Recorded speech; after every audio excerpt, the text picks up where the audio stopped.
തൊടുപുഴ വെങ്ങല്ലൂർ കോലാനി ബൈപ്പാസിൽ വൈകുന്നേരം 4 മണിക്ക് ശേഷം അഭൂതപൂർവമായ തിരക്ക് അനുഭവപ്പെട്ടാൽ ഒന്ന് തീരുമാനിച്ചാൽ മതി. ഈ തിരക്കെല്ലാം അവിടെ മറൈൻ എക്സ്പോ കാണാൻ വരുന്നവരുടേതാണ്. കോലാനി പെട്രോൾ പമ്പിന് സമീപം പുളിമൂട്ടിൽ മൈതാനിയിൽ ഡിസംബർ 17 മുതലാണ് എക്സ്പോ ആരംഭിച്ചത്. അവധിക്കാലമായതിനാൽ സ്ത്രീകളും കുട്ടികളും അടക്കം വലിയ ഒരു ജനസാഗരം തന്നെയാണ് ഇങ്ങോട്ട് ഒഴുകിയെത്തുന്നത്. നമ്മൾ എക്സ്പോ ഭവനിലേക്ക് വരുമ്പോൾ ഇടതുഭാഗത്തായിട്ടാണ് ടിക്കറ്റ് കൗണ്ടർ. ഒരാൾക്ക് 100 രൂപയാണ് ടിക്കറ്റ് ചാർജ്. 5 വയസ്സിന് മുകളിലേക്കുള്ള എല്ലാവരും ടിക്കറ്റ് എടുക്കണം. അകത്തേക്ക് പ്രവേശിക്കുമ്പോൾ ആദ്യത്തെ സ്റ്റാൾ നമ്മുടെ ഭാരതത്തിന്റെ അഭിമാനമായ ശ്രീ APJ അബ്ദുൽ കലാം സാറിനെ കുറിച്ചുള്ളതാണ്. അവിടെ ISROയുടെ ചരിത്രങ്ങളും നമ്മുടെ പ്രധാന മിസൈലുകളും അവയുടെ ഡീറ്റെയിലുകളും മോഡലുകൾ സഹിതം കൊടുത്തിട്ടുണ്ട്. അബ്ദുൽ കലാം സാറിന്റെ പ്രതിമയുടെ കൂടെ ചിത്രങ്ങൾ എടുക്കാൻ ഇവിടേക്ക് പ്രവേശിക്കുന്ന എല്ലാവരും ശ്രമിക്കുന്നുണ്ട്. അടുത്ത സ്റ്റാൾ കുട്ടികളുടെ കാർട്ടൂൺ സീരീസ് ആയ മഡഗാസ്കറിലെ കഥാപാത്രങ്ങളെ അടിസ്ഥാനമാക്കിയതാണ്. അതിലെ എല്ലാ കഥാപാത്രങ്ങളെയും കുട്ടികൾക്ക് അടുത്ത് കാണാനാവുന്നത് വളരെ രസകരമായ ഒരു കാര്യമാണ്. കൂടാതെ ഡിസ്നി ലാൻഡിൽ പോയ ഒരു പ്രതീതി ജനിപ്പിക്കുന്ന ചില കാർട്ടൂൺ മോഡലുകളും മിക്കി മൗസിന്റെ വലിയ ഒരു രൂപവും അവിടെ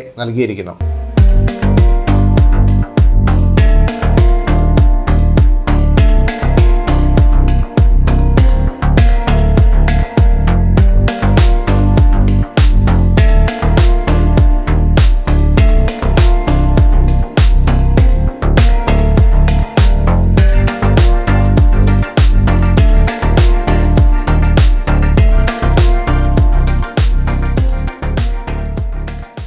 അത് കഴിഞ്ഞുള്ള സ്റ്റാൾ കുട്ടികളെ മാത്രമല്ല വലിയവരെയും അല്പം പേടിപ്പെടുത്തുന്നവയാണ്. അവിടെ തലയനക്കുന്ന ദിനോസറും വാവളിക്കുന്ന സ്രാവും ഒറിജിനലിനെ വെല്ലുന്ന മരത്തിൽ ചുറ്റിക്കിടക്കുന്ന ഭീമാകാരനായ ചലിക്കുന്ന പെരുമ്പാമ്പും ഒരു സംഭവം തന്നെയാണ്.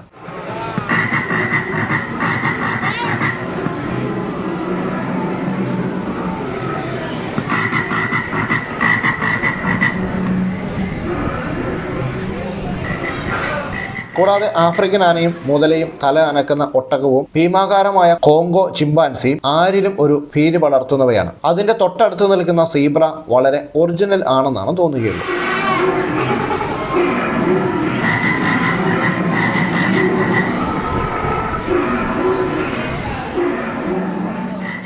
അടുത്ത സ്റ്റാൾ മുതലാണ് മത്സ്യങ്ങളുടെ മായാപ്രപഞ്ചം ആരംഭിക്കുന്നത്. ഇവിടെ നമ്മുടെ പ്രതീക്ഷയ്ക്ക് വിപരീതമായി ഫിഷ് ടാങ്കിലാണ് മീനുകളെ പ്രദർശിപ്പിച്ചിരിക്കുന്നത്. എങ്കിലും പാസേജിലെ അരണ്ട വെളിച്ചത്തിൽ ഫിഷ് ടാങ്കിൽ മാത്രം വെളിച്ചം നൽകിയിരിക്കുന്നതിനാൽ മീനുകളെ അടുത്ത് കാണുന്നത് മനോഹരമായ ഒരു കാഴ്ചയാണ്. നമ്മൾ മത്സ്യങ്ങളെ കണ്ട് വീഡിയോ എടുക്കുമ്പോൾ പല മത്സ്യങ്ങളും നന്നായിട്ട് എടുക്കണേ എന്ന് പറഞ്ഞുകൊണ്ട് പോസ്റ്റ് ചെയ്യുന്നതും കാണാം. പല മീനുകളുടെ പേരുകൾ ടാങ്കിന് മുകളിൽ കൊടുത്തിരിക്കുന്നതിനാൽ നമുക്ക് മനസ്സിലാക്കുവാൻ എളുപ്പമുണ്ട്. ഡിസൈൻ പതിച്ച വെള്ള പട്ടുപാവാട ഉടുത്തതുപോലെ ഇരിക്കുന്ന ഇവനെ കാണാൻ നല്ല ഭംഗിയുണ്ട്. ചില ടാങ്കിൽ വെള്ളം മലിനമായത് നമ്മുടെ കാഴ്ചയെ മറയ്ക്കുന്നുമുണ്ട്. ചില മീനുകൾ തീറ്റയ്ക്കായോ മറ്റും അധികം അനങ്ങാതെ നിൽക്കുന്നതും കാണാം. മറ്റു ചിലവയാകട്ടെ നല്ല വലുപ്പമുള്ളവയായതിനാൽ ഒരു ടാങ്കിൽ 1-2 എണ്ണം മാത്രമേ കാണൂ. ഒറ്റ നോട്ടത്തിൽ കൊഞ്ചിനെ പോലെ തോന്നിക്കുന്ന ഒരു മീനിനെയും കണ്ടു. ചിലത് വളരെ ശാന്തമായി നീന്തുന്നതും കാണാം. നിങ്ങൾ ഈ മീനിനെ കണ്ടോ? ഇവയെ കണ്ടാൽ തമിഴന്മാർ കോഴിക്കുഞ്ഞുങ്ങളെ കളറടിച്ച് വിൽക്കുവാൻ കൊണ്ടുവന്നതുപോലെയുണ്ട്. പിന്നെ നമ്മുടെ വാഴയ്ക്കവരേനെ പോലെ ഉള്ളവരെയും കണ്ടു. പിന്നെ ദേ ഇവനാണ് പിരാന എന്ന ഭീകരൻ. പക്ഷെ കണ്ടാൽ ഒരു പാവം. പക്ഷേ ദേ ഇവര് അവിടെയുള്ള എല്ലാ മീനുകളെയും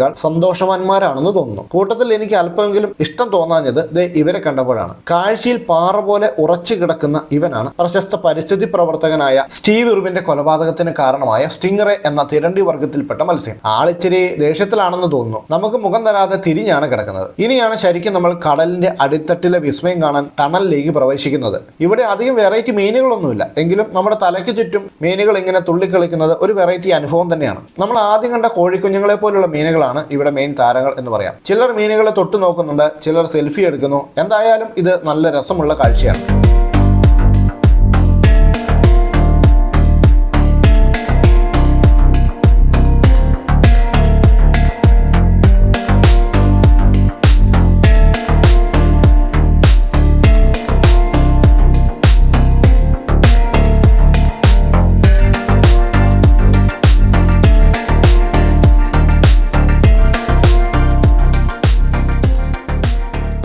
ഈ കാണുന്ന മീനാണ് ഇവിടെ ഇതുവരെ നമ്മൾ കണ്ടതിൽ വെച്ച് ഏറ്റവും വലുത്. ഇതോടുകൂടി മത്സ്യക്കാഴ്ചകൾ കഴിഞ്ഞു. ഇനി മുഴുവൻ കച്ചവട സ്റ്റാളുകളാണ്. കടൽ കാഴ്ചകൾ കണ്ടു കഴിഞ്ഞാൽ നിങ്ങൾക്ക് പോകുന്ന വഴി കട്ടിലോ ബെഡോ മറ്റോ ആവശ്യമായി വന്നാൽ ഇത് ഇവിടെ നിന്ന് വാങ്ങിച്ചുകൊണ്ട് പോകാം. അടുത്ത സ്റ്റാളുകളെല്ലാം ഉത്സവപ്പറമ്പിൽ നമ്മൾ എത്തിച്ചേർന്ന ഒരു പ്രതീതി ഉണർത്തുന്നവയാണ്. അവിടെ നിന്ന് പുറത്തിറങ്ങിയാൽ പിന്നെ ഫുഡ് സ്റ്റാളാണ്. അവിടെ നിരവധി സ്നാക്സ് വിഭവങ്ങൾ നമുക്ക് ആസ്വദിക്കാൻ പറ്റും. പിന്നെ അവിടെ നിന്ന് പുറത്തിറങ്ങി കഴിഞ്ഞാൽ മുഴുവൻ വെറൈറ്റി റൈഡുകളുടെ കേന്ദ്രമാണ്. അത് ആകാശഊഞ്ഞാൽ മുതൽ കൊച്ചു കുട്ടികൾക്കായുള്ള ബോട്ടിംഗ് വരെ നീളുന്നുണ്ട്.